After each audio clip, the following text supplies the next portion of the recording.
NCERT plus notebook, chapter का नाम है मॉलिक्यूलर बेसिस ऑफ इनहेरिटेंस।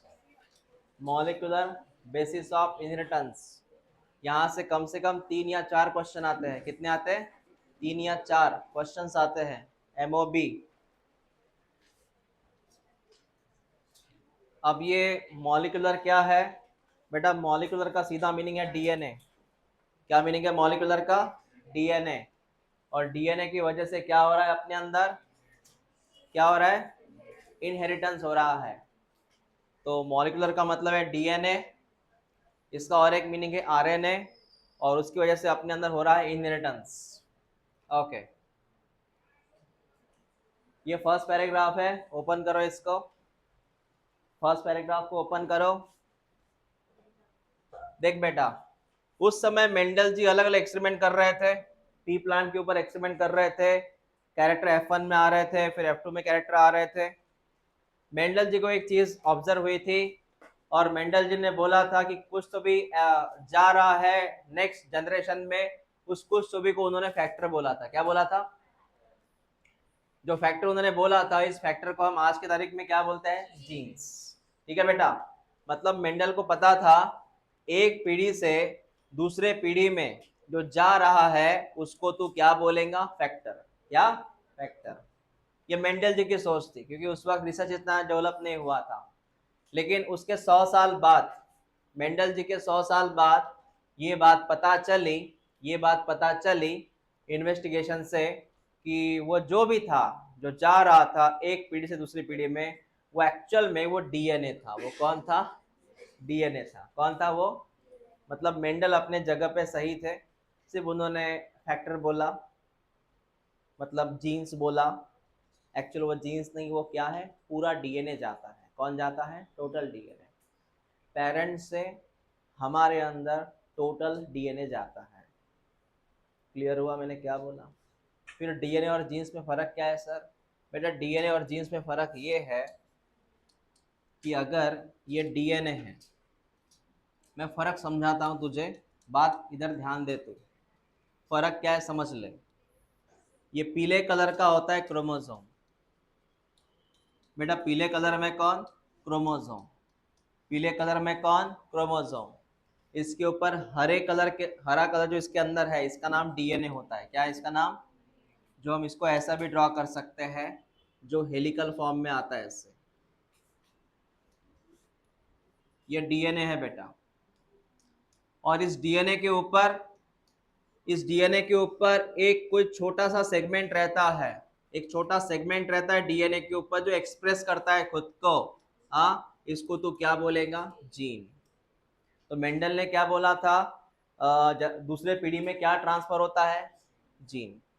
असल में दूसरे पीढ़ी में एक्चुअली ट्रांसफर होता क्या है? कंप्लीट क्रोमोसोम, मतलब कंप्लीट डीएनए ट्रांसफर होता है। समझ रहे बात को? तो पीले कलर में कौन? क्रोमोसोम। हरे कलर में कौन? डीएनए। और बता पिंक कलर में कौन? जीन। तो what is the gene? It is a small segment of DNA. कौन है जीन? छोटा सा टुकड़ा है किसका? डीएनए का। A small segment of DNA is called as gene. Clear हुआ? हाँ। और क्रोमोसोम जो है, इस पूरे इसका नाम है, पूरे इसका नाम क्रोमोसोम है। ऐसी बात है। इंफॉर्मेशन क्रोमोसोम में नहीं रहती, इंफॉर्मेशन डीएनए में रहती है। कहाँ रहती है? क्रोमोसोम तो बस एक कवच है उसका, कवच। इंफॉर्मेशन तो कहाँ रहती है? डीएनए में रहती है। ऐसा जैसे आपके मोबाइल का कवच, जो कवर है मोबाइल का, वो क्रोमोसोम है। असल में जो मोबाइल है वो आपका डीएनए है। ठीक है बेटा? और उसमें जो मेमोरी है वो जीन है।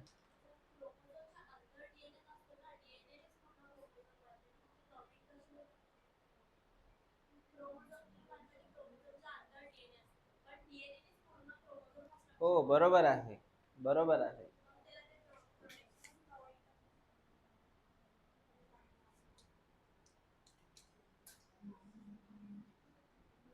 क्या होता है?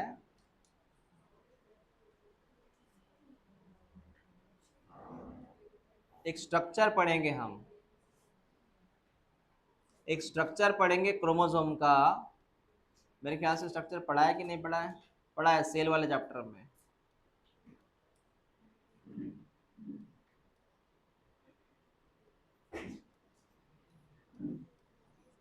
ये स्ट्रक्चर था एक क्रोमोसोम का, जिसको क्रोमेटिड बोलते हैं। इसके अंदर पाया जाता अपना डीएनए, हरे कलर का। ये डीएनए होता है ऐसे, ठीक है बेटा। और ये जो पीला कलर है, ये एक हल्की सी लेयर होती है। क्या होती है? लेयर। और यहाँ पे एक जगह छूटती है ऐसे, इसको हम प्लाज्म बोलते हैं। ये पूरा क्रोमोसोम है। तो अंदर कौन है? हरे कलर का डीएनए, उसके ऊपर एक लेयर है, हल्की सी प्रोटीन की लेयर रहती है, उसको हम, तो पूरे स्ट्रक्चर को हमने क्या बोला? क्रोमोसोम। सिर्फ लेयर का नाम क्या है वो अलग है, मैं लेयर नहीं बोला, मैंने पूरा बोला। पूरे का नाम क्या है? क्रोमोसोम है, ठीक है। यहाँ अगर आपको पता है, यहाँ पे वो सेंट्रोमियर था। क्या था? इसको हमने बोला था नीचे वाले को सैटेलाइट। क्या बोला था? सैटेलाइट, है ना। फिर सेंट्रोमियर के हिसाब से हमने इसके अलग अलग नाम दिए थे। मेटासेंट्रिक, ये कहाँ गया था पता है तेरे को कौन चैप्टर में? मेटासेंट्रिक, सब मेटासेंट्रिक, एक्रोसेंट्रिक, टीलोसेंट्रिक, है ना। हाँ, तो ऐसा होता है ये एक हल्का सा कवच, लेकिन मेन इंफॉर्मेशन डीएनए में अपनी। और डीएनए के अंदर भी जो जीन बैठा है वहां, लेकिन ट्रांसपोर्ट तो पूरा डीएनए होता है बेटा। बोल, डीएनए का फुल फॉर्म क्या बोला? डीऑक्सीराइबो। हाँ, ये डीएनए। डीएनए का और एक भाई था, आरएनए था। ये दो प्रकार के कौन है? Nucleic acid. कौन है ये? Nucleic acid. पता है न्यूक्लिक एसिड?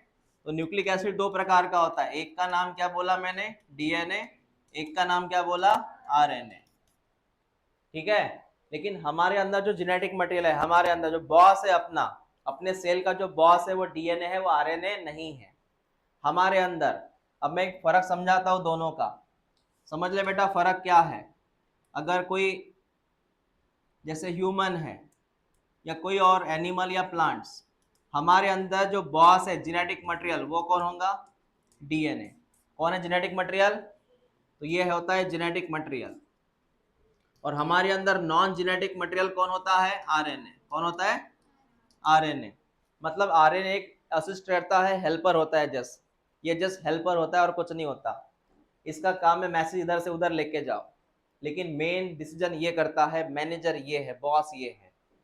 रहा सवाल वायरस का, वायरस ये कोरोना वायरस, एचआईवी का विषाणु, इसमें मेन जेनेटिक मटेरियल कौन होता है? आरएनए। पढ़ा था ना ये सेकंड चैप्टर में। वायरस के अंदर जेनेटिक मटेरियल कौन रहता है? आरएनए। चाहे पोलियो का, सॉरी, इसका वायरस हो, कोरोना का हो या एचआईवी का हो, है ना बेटा। हाँ, तो आरएनए से बॉस कहाँ रहता है? अदरवाइज वो बॉस नहीं रह सकता। बॉस तो अपना डीएनए है, क्योंकि डीएनए स्टेबल है, आरएनए स्टेबल नहीं है, इसलिए वायरस स्टेबल नहीं है, ठीक है। हाँ सर, समझ में आया। आरएनए जो होता है बेटा, ये एज ए जेनेटिक मटेरियल हो सकता है, लेकिन ये कहाँ पे है? सिर्फ सम वायरस में। अदरवाइज उसका एक ही काम है, मैसेंजर। नॉन जेनेटिक में उसका काम मैसेंजर, यहाँ का मैसेज उधर लेके जाओ, बस उतना ही काम है उसका, ठीक है। आरएनए के और भी कुछ रोल है, ये रोल फिलहाल पढ़ मत, ये पढ़ मत। जैसे मैं टॉपिक आगे लेके जाऊं, चैप्टर समझा दूं, आपको वैसे ही पता चलेगा क्या रोल होता है आरएनए का। ये लाइन मत पढ़ना फिलहाल के लिए।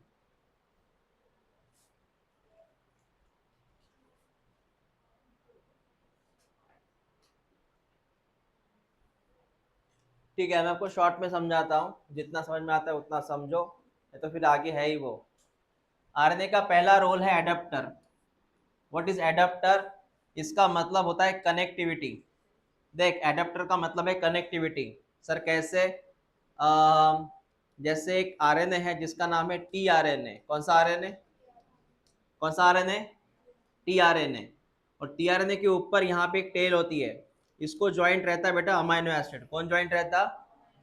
मतलब अमाइनो एसिड को लेके जाने का काम कौन कर रहा है? That is called adapter, joining. हाँ, ट्रांसफर आरएनए। तो टीआरएनए क्या काम कौन सा है? It carry the amino acid, that's called adapter. दूसरा है स्ट्रक्चरल। कौन सा आरएनए? स्ट्रक्चरल का सेम नाम है rRNA. What is rRNA? Ribosomal RNA. What is rRNA? जिसकी वजह से कौन बन गया? राइबोसोम बन गया। कौन बन गया? तो एक तरह का ये है स्केलेटन। क्या है ये? जिसकी वजह से कौन बना? राइबोसोम। और राइबोसोम की वजह से बनता है प्रोटीन। क्या बनता है? प्रोटीन। तो ये हो गया स्ट्रक्चरल। लास्ट है कैटालिटिक। देख, कुछ ऐसे आरएनए हैं जो काम करते हैं एंजाइम का। एंजाइम का मोस्टली काम कौन सा? कैटेलिस्ट। तो तूने कभी नाम सुना है क्या? राइबोजाइम। क्या नाम सुना? ये एंजाइम का काम करता है बेटा।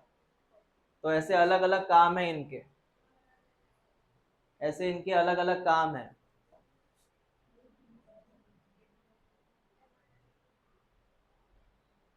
किसने बोला आरएनए? आरएनए भी करता है कैटलिस्ट का काम, बताऊंगा कैसे। उसका भी काम रहता है एज अ कैटलिस्ट। हाँ। अब एक काम करो, ये कुछ नाम्स है, इसको थोड़ा अपन पहच, ये सब चल सुन ले मेरी बात और ये लाइन लिख लेना। सुन ले बैठ। सर ये डीएनए है। हाँ डीएनए है। अगर डीएनए खुद को ही बना रहा है, मतलब एक डीएनए से अगर दूसरा डीएनए बन रहा है, ये डीएनए है बेटा, इसके ऊपर और एक डीएनए बन रहा है, इसकी हम शक्ल कॉपी। मैं रिपीट करता हूं, मैंने क्या बोला? पहले से एक डीएनए था, इसके ऊपर और एक डीएनए बन रहा है, उसी का हम शक्ल कॉपी। तो इसको तू बोलेगा रेप्लिकेशन। क्या बोलेगा? रेप्लिकेशन का मतलब होता है डुप्लीकेशन। एक डीएनए होता है, वो अपनी हम शक्ल कॉपी बनाता है, एकदम क्लोन। क्या बोलते हैं इसको अपन? रेप्लिकेशन। एक डीएनए से दूसरा डीएनए बनना, क्या बोलेंगे इसको? रेप्लिकेशन। ठीक है। उसके बाद डीएनए से तू क्या मिला सकता है? आरएनए। और आरएनए से क्या बनता है लास्ट में? प्रोटीन। ये सीक्वेंस है। इसके नाम सुन, ये था आपको 10वीं में। बोल, डीएनए से डीएनए बनेगा, डीएनए से आरएनए बनेगा। सीबीएसई जिनका था 10वीं में वो लिख लेना, उनको नहीं पता होगा शायद से। डीएनए से क्या बनेगा? RNA with the help of transcription. RNA से क्या बना? With the help of translation. ये लिख लो वहीं पे।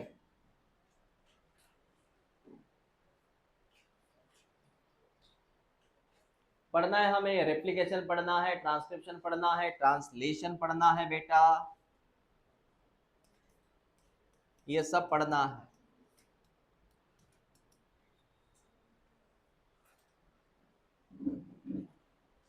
रेप्लिकेशन, ट्रांसक्रिप्शन, ट्रांसलेशन, ये सब कुछ पढ़ना है।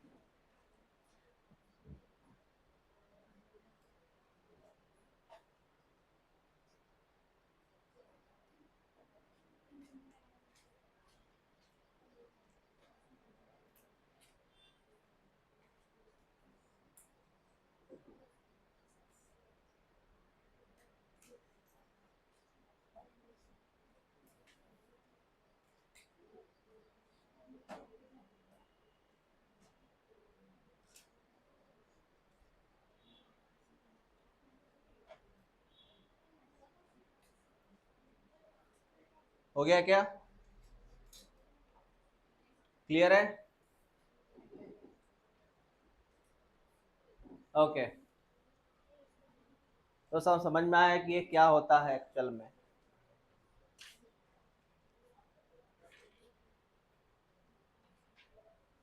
बाकी इतना मत पढ़, यहाँ से सब ये इंट्रोडक्शन है, इतना मत पढ़। बाकी इतना मत पढ़, भूल जाओ। बाकी इंट्रोडक्शन से सवाल नहीं आएगा। बाकी मेन मुद्दे पे आते हैं। मेन मुद्दे का नाम है डीएनए। यहाँ से होता है सवाल जवाब। ठीक है बेटा, सवाल जवाब यहाँ से होगा। टॉपिक ओपन करो, डीएनए। ये पैराग्राफ सबसे आईएमपी है।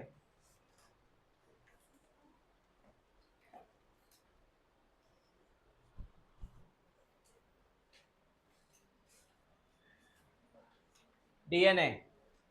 अब यह डीएनए होता क्या है वो सुनो। यहाँ से बात करेंगे बेटा, सुन लो मेरी बात। सर डीएनए क्या होता है? और डीएनए होता है चेन ऑफ न्यूक्लियोटाइड। आपने कभी नाम सुना है क्या न्यूक्लियोटाइड? सुना है कभी नाम? जैसे प्रोटीन कौन है? प्रोटीन कौन है? Protein is the chain of amino acid. Protein किसकी चेन है?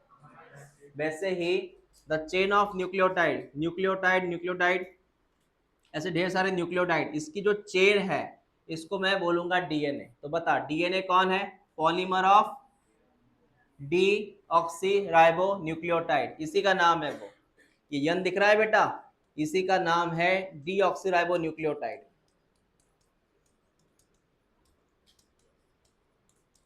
क्या नाम है इसका? हाँ, इसकी चेन, और चेन को तू क्या बोलेगा? पॉलीमर।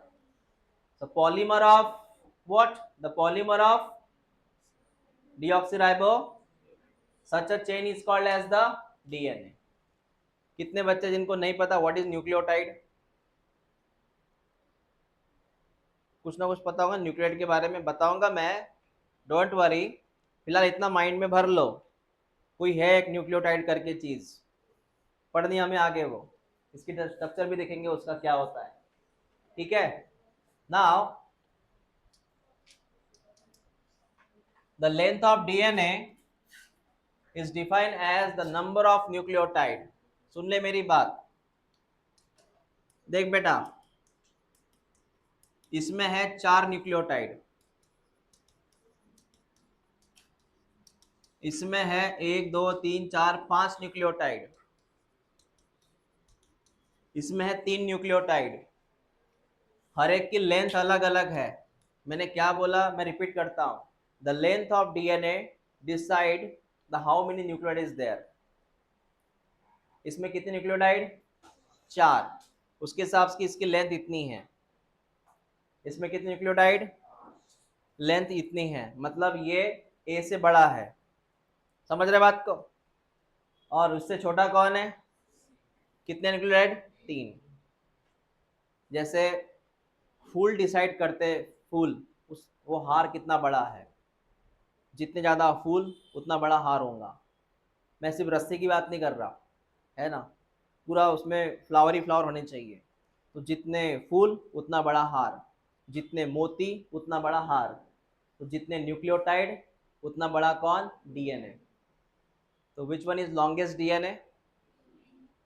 बी नंबर, बिकॉज इसमें न्यूक्लियोटाइड कितने हैं? ज़्यादा है। समझ रहे? ये लाइन टिक कर, the length of DNA decide the number of nucleotide. Okay, और दूसरी बात, न्यूक्लियोटाइड 2 तरह के होते हैं बेटा। एक ऐसे होते हैं, ये डीएनए है तो कुछ इस तरह होते हैं। सुनना मेरी बात को, तुझे पता है इसके प्रकार आते हैं, जैसे कि एडेनिन, गोनिन, साइटोसिन, थाइमिन, पता है ना ये? AGCT, पता है प्रकार? AGCT, ए फॉर, हाँ, G C और T, तो AGCT यहाँ पे सिर्फ है न्यूक्लियोटाइड। AGCT यहाँ पे सिर्फ है न्यूक्लियोटाइड। अब दूसरी बात ये समझ, अगर मैंने ऐसे ड्रॉ किया ऐसे, तो ये डबल स्ट्रैंड हुआ डीएनए का। ये डीएनए का हुआ था सिंगल स्ट्रैंड, सिंगल स्ट्रैंड, ये हो गया सर डबल स्ट्रैंड, डबल। तो कैसे समझाता हूँ, AGCT, तुझे पता है मैंने ये लिखा, इसके अपोज में मैं क्या लिखूंगा बता? तुझे पता है अपोज में क्या होता है? अपोज के लिए पता है ए का अपोज कौन होता है? टी, और जी का अपोज, ये फॉर्मूला याद रखना ऑलवेज के लिए, ए का अपोज और जी का अपोज, बता, ए का अपोज टी, जी का अपोज, सी का अपोज, टी का अपोज। तो यहां में और इसमें क्या फर्क है सर? बेटा ये होता है तेरा सिंगल स्ट्रैंड, ये होता है तेरा डबल स्ट्रैंड। दूसरा फर्क, यहाँ पे काउंट करते अपन ओनली न्यूक्लियोटाइड। क्या काउंट करते हैं? How many nucleotide? 4। और यहाँ काउंट करते अपन बेस पेयर। क्या फर्क है? यहाँ पे क्या काउंट करना? Only nucleotide. यहाँ पे क्या काउंट करते हैं? Base pair. क्या बोलते हैं इसको? Base pair. यहाँ पे क्या काउंट किया तूने? न्यूक्लियोटाइड। यहाँ पे क्या काउंट किया? बोल कितनी बेस पेयर? एक का, दो ना, तीन, चार, चार बेस पेयर। समझा बेटा? तो ऐसे दोनों में आंसर निकालते इसके। अगर सिंगल है तो ये ओनली न्यूक्लियोटाइड, अगर ऐसा है तो बेस पेयर। ये लिखा है इधर, बेस पेयर। ठीक है सर। नाउ अब इसके एग्जांपल लर्न करो। बेटा कुछ ऐसे बैक्टीरियोफेज है, ऐसे बैक्टीरियोफेज है, पता है बैक्टीरियोफेज? वायरस को मार, बैक्टीरिया को मारने वाला वायरस, बैक्टीरिया को मारने वाला वायरस का नाम क्या है? बैक्टीरियोफेज। उसके पास बैक्टीरियोफेज का नाम भी है, इसका नाम क्या है? फाइ। फाइ कौन? 174। बेटा बैक्टीरियोफेज का नाम है, डरो मत। फाइ 174 किसका नाम है? बैक्टीरियोफेज का। उसमें कितने हैं न्यूक्लियोटाइड? उसमें कितने न्यूक्लियोटाइड है? रट लेना इसको बार बार, ये डेटाबेस क्वेश्चन आता है। उसके बाद में बेटा दूसरा बैक्टीरियोफेज, बैक्टीरियोफेज का नाम क्या है? लैम्बडा। ये सेकंड बैक्टीरियोफेज, नाम क्या है इसका? लैम्बडा। इसमें कितनी बेस पेयर का है डीएनए है? कितने बेस पेयर का डीएनए है? ठीक है बेटा। हाँ, तीसरा, तीसरा सुन, तीसरा सुन, तीसरा कौन है? बैक्टीरिया, बड़ा फेमस बैक्टीरिया है ये। हाँ, हर घर की कहानी होती है बैक्टीरिया की। ये ई कोलाई। हाँ, कितना बेस पेयर का है? 10⁻6 है वो, 106 नहीं है वो, 10⁻6 बेस पेयर। इतना ज्यादा लॉन्ग होता है ये। और अपनी की बात कर रहा हूँ, ह्यूमन की बात कर रहा हूँ। ह्यूमन में ऑलवेज याद रखना हैप्लॉइड नंबर काउंट किया जाता है। कौन सा नंबर? और अपना हैप्लॉइड नंबर में डीएनए कितने हैं, सॉरी बेस पेयर की लंबाई कितनी है? 10⁻9, 10⁻9 बेस पेयर है। बैक्टीरिया से ज्यादा है। लर्न करो अभी के अभी। ये जो आंकड़े हैं ना बेटा, लर्न कर। एक ये वाला जो सिर्फ न्यूक्लियोटाइड में आता, एक ये वाला जो लैम्बडा में आता, एक इकोलाई का है जो बेस पेयर में आता, ह्यूमन जो होता है वो 3.3 में आता। और स्पेशली ह्यूमन का याद रख, ह्यूमन में बेस पेयर याद रख।